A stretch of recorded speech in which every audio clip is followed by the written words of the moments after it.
देखिए, hello everyone, आज का हमारा टॉपिक थोड़ा सा अलग होने वाला है। इससे पहले हमने पढ़ा था कि टेंस को पहचाना कैसे जाता है। आज हम थोड़ा सा अलग बात करेंगे और बहुत सारे बच्चे जिन चीज़ों को लेके उलझे रहते हैं, स्पेशली उसमें इंग्लिश में एक फेज़ आता है वोकेबलरी। एक फेज़ क्या आता है? वोकेबलरी। ज़्यादातर बच्चे वोकेबलरी को क्रैम करते हैं। क्या करते हैं? क्रैम, रट्टा लगाते हैं, जिस कारण से वो वोकेबलरी को समझ ही नहीं पाते। वोकेबलरी में कई चीज़ें आ सकती हैं सर। वोकेबलरी में साइनोनियम्स आते हैं सर, वोकेबलरी में एंटोनियम्स आते हैं सर, वोकेबलरी में वन वर्ड आते हैं सर, वोकेबलरी में वर्ड मीनिंग आते हैं सर, वोकेबलरी के अंदर स्पेलिंग्स आती हैं सर, वोकेबलरी के अंदर फ्रेजल वर्ब आती हैं सर, वोकेबलरी के अंदर ईडियम्स आते हैं, प्रोवर्ब्स आती हैं और न जाने क्या कुछ आता है। तो ये वोकेबलरी को समझना ही अपने आप में इम्पॉर्टेंट है। कुछ ऐसा तरीका अपनाएं हम लोग जिससे हमें वोकेबलरी को क्रैम रटना ना पड़े। तो उसके लिए पहले हमें पता होना चाहिए कि वोकेबलरी में आता क्या क्या है। साइनोनियम, साइनोनियम को हिंदी में कहते हैं पर्यायवाची। एंटोनियम, इसे हम हिंदी में कहते हैं विपरीत अर्थक शब्द। वन वर्ड, इसे हम हिंदी में कहते हैं अनेक शब्दों के लिए एक शब्द। जैसे जो इंसान शाकाहारी भोजन खाता है तो उसे शाकाहारी व्यक्ति कहते हैं, जो मांसाहारी खाता है उसे मांसाहारी कह देते हैं। वर्ड मीनिंग, अब वर्ड मीनिंग को लेकर एक बहुत बड़ा डाउट रहता है बच्चों के दिमाग में। वो एक तरफ इंग्लिश लिखते हैं, एक तरफ हिंदी लिखते हैं और ये भूल जाते हैं किसी भी भाषा का शब्द का मीनिंग हमेशा उसी भाषा में होना चाहिए। अब जैसे कि मैं पूछूं सर आय का मतलब क्या होता है, तो ज़्यादातर बच्चे कहेंगे सर मैं। अच्छा, अब उस इंसान को आय का मतलब बताओ जिसे हिंदी नहीं आती, तो आप उसे किसी और भाषा में बताएंगे। तो भाषा को बदलने की बजाय क्यों ना हम आय का मीनिंग अंग्रेज़ी में ही समझें, ताकि उसी भाषा में समझें उस चीज़ को, रट्टा मारे ही ना हम। स्पेलिंग में बहुत बच्चे गलती करते हैं। फ्रेजल वर्ब, जब किसी वर्ब के अंदर प्रीपोजिशन ऐड हो जाती है तो उसका मीनिंग बदल जाता है। ईडियम्स, मुहावरे, प्रोवर्ब, लोकोक्तियाँ, तो ये सारी चीज़ें हमें समझनी है। लेकिन सवाल ये आता है सर वोकेबलरी पढ़ें तो पढ़ें कैसे? हाउ? सवाल आता है वोकेबलरी पढ़ें तो पढ़ें कैसे? तो उसका एक छोटा सा तरीका है, थोड़ा देखते हैं उसको कि मेरा मेथड क्या है। एक वर्ड मैं बोर्ड पे लिख रहा हूं, ग्रास्प्ड। ध्यान से देखिएगा, पहला वर्ड है, पहला अक्षर जी, अगला है आर, अगला है ए, अगला है एस, अगला है पी और अंत में है टी। मेरा ये मानना है कि अगर हमने किसी भी शब्द पे ये फॉर्मेट अप्लाई कर दिया और उसे समझ लिया तो हमारी वोकेबलरी वो लाइफ टाइम के लिए स्ट्रॉन्ग हो जाती है। हमें क्रैम नहीं करना है, हमें चीज़ों को अप्लाई करना है। मेरा मानना है कि हम 100 शब्द रट्टा मारें, उससे अच्छा तरीका है हम 5 शब्दों को समझ के समझें। देखिए यहाँ पर जी से मेरा क्या मतलब है। जी से मेरा मतलब है GROUP, ग्रुप। जितने भी वर्ड आप याद करें, आप समझें, आप पढ़ें, कोशिश करें उन्हें आप ग्रुप में पढ़ें। एक समान शब्दों को एक जगह पर रखें, एक जगह पर लिखें, एक जगह पर नोट्स बनाएं, ताकि आपको वर्ड समय पर रिकॉल हो सके। देखिए यहाँ पर एक बात मैं कहना चाहता हूँ, वोकेबलरी वो नहीं होती कि आपने क्या पढ़ रखा है, कि आपने क्या सुन रखा है। वोकेबलरी वो होती है जो समय पर आप रिकॉल कर सको। अगर आप समय पर वो शब्द यूज़ ही नहीं कर पा रहे हैं और सामने वाले के बताने के बाद हाँ यार ये तो मैंने सुना हुआ है, तो वो वोकेबलरी नहीं होती। वोकेबलरी वो होती है जहाँ पर हम चीज़ों को ध्यान से समझें और टाइम पे रिकॉल कर सकें। तो हम कोशिश करेंगे कि हम वर्ड्स को ग्रुप में याद करें। सर एग्जांपल, जैसे एक वर्ड है लेज़ी। सर लेज़ी तो बहुत कॉमन वर्ड है, आलसी, हम सब जानते हैं लेज़ी को। अब लेज़ी की जगह अगर मैं इसका पर्यायवाची मतलब ऐसा ही एक और शब्द जिसका मीनिंग लगभग सेम हो, मैं लेथार्जिक कह देता हूँ। सर मैं लेज़ी बोन्स कह सकता हूँ। सर थोड़ा बहुत मिलता जुलता शब्द डोरमेंट हो सकता है। सर थोड़ा सा और मिलता जुलता इनएक्टिव हो सकता है। तो जब भी हमारे सामने इनमें से कोई भी वर्ड आए तो हम शब्द को, उस कैटेगरी को उस ग्रुप में ही रखें, ना कि कहीं और जाए, और बाद में अंतर करें कि इनमें कुछ तो अंतर होगा, वो भी हम पढ़ेंगे।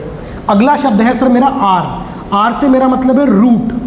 किसी भी शब्द की जड़ तक पहुंचना बहुत ज़रूरी होता है, स्पेशली वोकेबलरी में, कि अगर हमें उसकी जड़ समझ में आ गई तो हम उस मीनिंग को बहुत अच्छे से ग्रैब कर पाएंगे। रूट, रूट का मतलब जड़। एक एग्जाम्पल देखते हैं, जैसे एग्जाम्पल लिया मैंने वोर। सर वोर का मतलब होता है ईट। वोर क्या है? यहाँ पर एक रूट है। तो जिस भी शब्द में वोर शब्द आएगा तो हम समझ जाएंगे कहीं ना कहीं खाने पीने को लेकर बात हो रही है। फॉर एग्जाम्पल सर हर्बीवोर हो सकता है, सर कार्निवोर हो सकता है, सर ओमनीवोर हो सकता है, सर वोरेशियस हो सकता है, सर लोकावोरस हो सकता है, सर ग्रेनीवोरस हो सकता है, सर पिसीवोरस हो सकता है। सर बहुत सारे शब्द और हो सकते हैं। तो यहाँ पर सब शब्दों में एक शब्द कॉमन है, वोर। वोर वोर वोर। मैं हल्का सा मीनिंग सबको बता देता हूँ। इस चीज़ पर हम स्पेशल वीडियो बनाएंगे, स्पेशल हम पढ़ेंगे इस चीज़ को अलग से रूट पे, क्योंकि रूट बहुत ज़रूरी है। आज मैं आपको हल्का सा इंट्रोडक्शन दे रहा हूँ। हर्बीवोर जो प्लांट्स पे डिपेंड करे, कार्निवोर जो मीट पे डिपेंड करे, ओमनी सर सब कुछ हिला दो। ओमनी माने ऑल। आपने देखी भी होगी, मारुति की पहले गाड़ी आती थी वैन वाली, दरवाजे वाली, ओमनी। वोरेशियस, शियस का मतलब शौकीन होता है, वोरेशियस सो जो खाने पीने का शौकीन हो। हाँ, मेरा मतलब यहाँ सरकार से बिल्कुल नहीं है। लोकावोरस, लोकावोरस का मतलब होता है जो स्थानीय भोजन पर डिपेंड करे। ग्रेनी, सर ग्रेन तो अनाज होता है, तो वोर माने खाना। सर हम लोग भी तो ग्रेनीवोरस हो गए फिर तो। पिसीवोरस, पिसी मतलब फिश, सर मछली पर डिपेंड करे जो। तो यहाँ पर ना हमें इन चीज़ों को समझना है, इसके लिए हम अलग से पढ़ेंगे, बट अभी आपको सिर्फ तरीका बता रहा हूँ।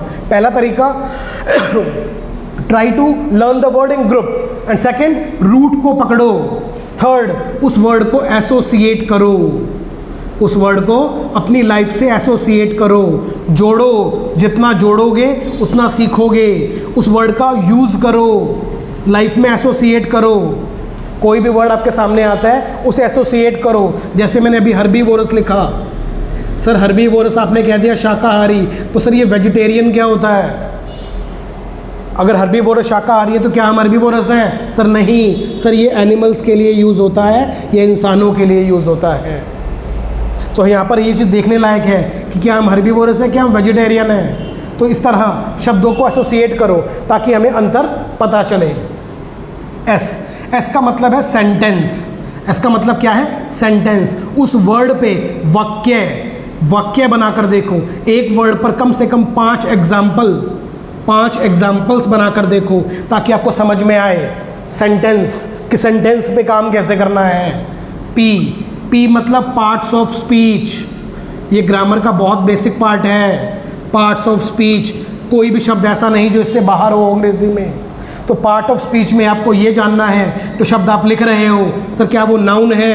जो शब्द आप लिख रहे हो सर क्या वो वर्ब है? जो शब्द लिख रहे हो क्या वो एडवर्ब है? शब्द आप लिख रहे हो क्या वो एडजेक्टिव है? ये चीज़ जाननी बहुत ज़रूरी है। नाउन है, वर्ब है, एडवर्ब है, एडजेक्टिव है, तो ये चीज़ जाननी बहुत ज़रूरी है। जैसे एक वर्ड है, नाउन है ब्यूटी, वर्ब है सर ब्यूटीफाई, सर एडवर्ब है ब्यूटीफुल्ली, और अंत में एडजेक्टिव है ब्यूटीफुल। सर हमने 1 सुना है, 2 सुने हैं, 3 सुने हैं, 4 सुने हैं। अगर चारों भी सुने हैं तो क्या इनका प्रयोग हम वाक्य में सही करते हैं? ये भी तो इम्पोर्टेंट है कि इन चारों का इनके स्ट्रक्चर के मुताबिक यूज़ करना ही तो ग्रामर है।